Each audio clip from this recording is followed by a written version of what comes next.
নমস্কাৰ।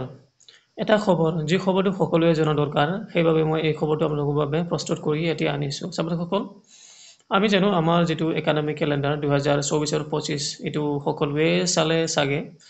চাগে বুলি নহয়, সকলোৱে চালে মই গম পাওঁ। কিন্তু যদিহে চাই, ইয়াত অলপমান যিটো আমাৰ জানুৱাৰী 2025 চনৰ বিহুৰ যিটো বন্ধ দিয়া হৈছে, আপোনালোকে জানে। 15 জানুৱাৰী আৰু 16 জানুৱাৰী এই দুটাটো বন্ধ দিয়া হৈছিলে মাঘ বিহু আৰু টুচু পূজাৰ উপলক্ষে। কিন্তু এতিয়া এই যিটো পূজাৰ যিটো আৰু মাঘ বিহুৰ যিটো বন্ধ, সেই বন্ধটো অলপমান সাল সলনি কৰা হৈছে এতিয়া।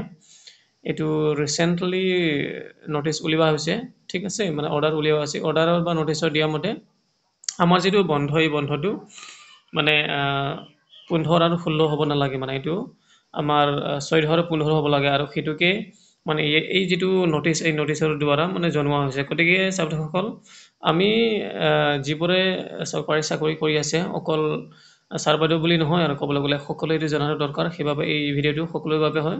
গতিকে এতিয়া মনত ৰাখিব যে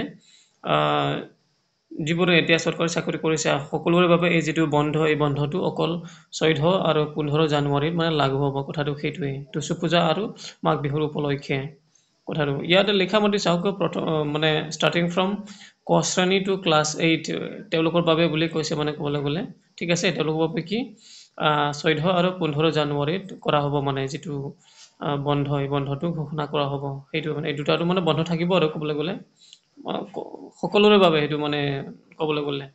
ধন্যবাদ।